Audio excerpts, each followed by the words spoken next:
ነቢዩ ዓለይሂ ሰላቱ ወሰላም ነቢዩላህ ዒሳ ኢየሱስን እየሰገዱ አዩት። ነቢዩላህ ሙሳን አዩት።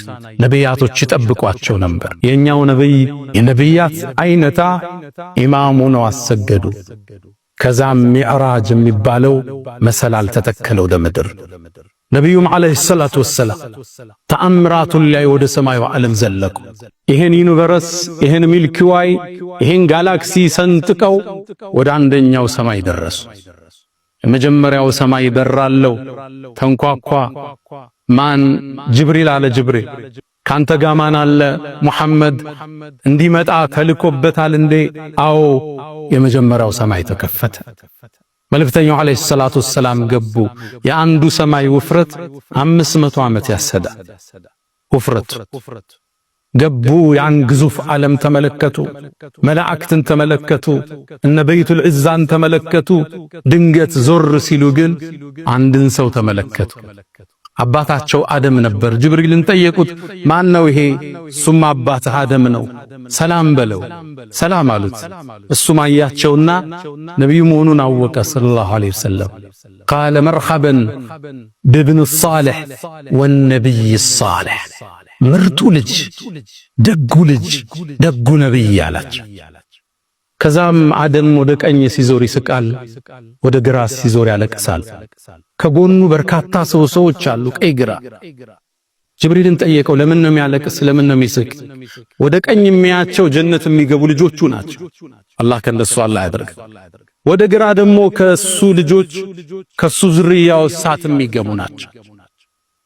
ነቢዩም ሁለተኛው ሰማይ ላይ ተሻገሩ። በተመሳሳይ አስፈቅደው ገቡ።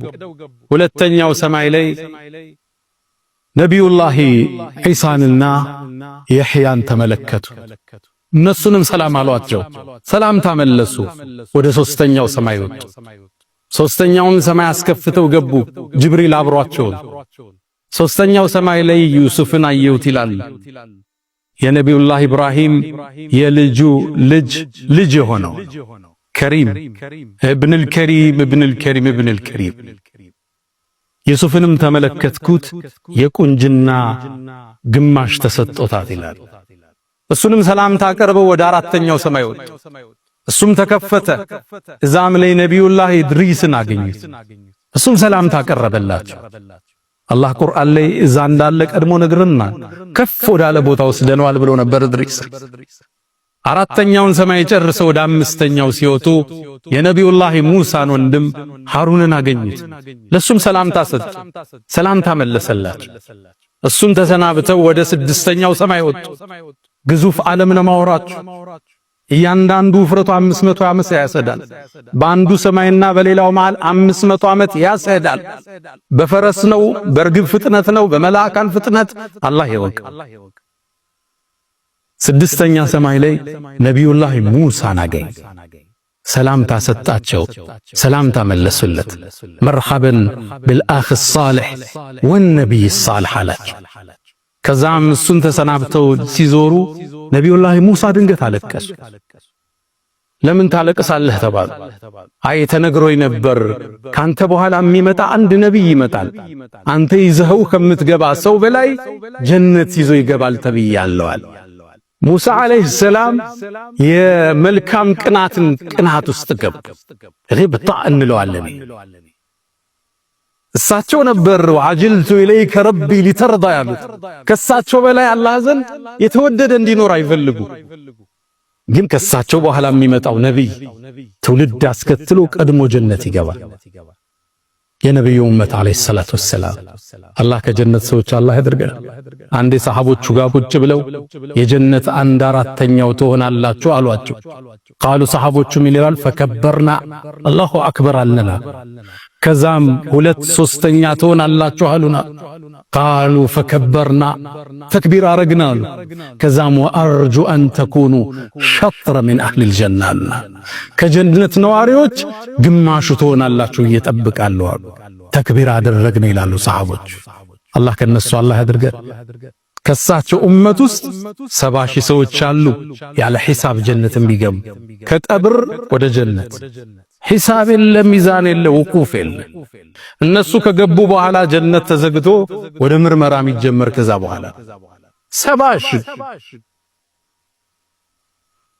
نحن الآخرون الأولون يوم القيامة إلى النبي عليه الصلاة والسلام እኛ የመጨረሻው ትውልድ ነን ቀድመን ግን ጀነት የምንገባው እኛ ነን ይላል ምንኛ መመረጥ ነው የነብዩ ኡመት መሆን ከኔ በኋላ የሚመጣ አንድ ነብይ ካንተ የተሻለ ህዝብ ይዞ ይገባል ተብያለሁ فذاك محمد ነብዩላህ ኢብራሂም ሙሳን ተሰናብተው ወደ ሰባተኛው ሰማይ ዘለቁ ሰባተኛው ሰማይ ላይ ኸሊሉላህ የአላህን ወዳጅ ኢብራሂምን ተመለከቱት ኢብራሂምንም አየውት የበለጠ እኔን መልኩ ይመስላል አሉ ነብዩ አለይሂ ሰላቱ ሰላም ኢብራሂምም ከዓባን የሰማዩን ከዓባ በይቱል ማዕሙር ይባላል ከዚህኛው ከምድራዊ ከዓባ ትይዩ ነው ያለው ሰባተኛው ሰማይ ይሄ ግዙፍ ከዓባ በየቀኑ 70,000 መላእክት ገብቶበት ይወጣል እስከ የውመል ቂያማ ተራ ይደርሳቸው ሐጃውን እናንተ ልንደጋግም እንችላለን እነሱ የመድገም እድል የላቸው አላህ የማለበት የተከበረ ቤት ነው ወልበይቲል ማዕሙር ብሎ ነብዩላህ ኢብራሂም እሱን ተደግፈው ቁጭ ብለዋል ሰላም በለው አላቸው ጅብሪል ነብዩን ሰላም ታቀረቡለት እሳቸው ምን አሉ መርሐበን በብን ሷሊህ ወነብይ ሷሊህ እንኳን ደህና መጣ ምርጡ ልጄ ምርጡ ነብይ ያሏቸው ኢብራሂምንም ሰላምታ ጨረሱና ወደ ሲድረቱል ሙንተህ አንዲት ዛፍ ጋር ወጡ ግዙፍ ልዩ አለ በቃላት የማይገለጽ አለ ጅብሪልም ያኔ ዛ ቦታ ሲደርስ በትክክለኛ ክስተቱ ተገለጠ ግዙፍ ነው ጅብሪል ذو مرة ذو جمال የተለየ ውበት ያለው ክንፎቹን ሲዘረጋ ሉል ከክንፎቹ ውስጥ ይረግፋል የተባለለት ጅብሪልን ለሁለተኛ ጊዜ አዩት ولقد رآه نزلة أخرى عند سدرة المنتهى سدرة المنتهى ላይ ጅብሪልን ሰባቱ ሰማይ የመዘርጋት እድል አይሰጠው ሰባቱን ሰማይ ሲያልፍ ነው የተነፈሰው ሙሉ ቅርጹን አዩት ነብዩ አለይሂ ሰላቱ አምር ሊያሳይ ነው አላህ ይላካቸው ከዛ ሲድረቱል ሙንተሃ ላይ ጅብሪልን ተከተለኝ ሲሉት አንተ መሐመድ ወይ የኔ የመጨረሻ ደረጃ ይሄ ነው وما منا إلا له مقام معلوم هي راساችን መቆም ያለን እዚያ አላልፈ ቀጥል አላችሁ ነብዩን አለይሂ ሰላቱ ወሰለም ما أكرم محمد ሲድረቱል ሙንተሃን አልፈው ሰባቱን ሰማይ ጠቅልለህ ኩርሲይ ላይ ብትጥለው መሬት ላይ እንደወደቀ ቀለበትን የተባለለት ግዙፍ አለ ኩርሲይን አልፈው ወደ አርሹ ተጠጉ ያኔም የዓለማቱን ፈጣሪ የፍጥረት ዓለሙን አናጅ የሰው ልጆችን ሁሉ ጌታ አላህንም ማነጋገር ቻሉ ሰለዋቱ ረቢ ወተስሊማቱሁ ዐለይሂ አላህን አይተዋል አላዩም በሰሐቦቹ መሃል የሐሳብ ልዩነታል አብዱላህ ኢብኑ አባስ አላህን አይተዋል ብለው ሲናገሩ እናታችን አይሻ ጠይቂያቸው ነበር ኑሩን አና አራሁ ኑር እኮ ነው ብርሃን ነው እንዴት አየዋለሁ ብለውኛል አለች እናታችን አይሻ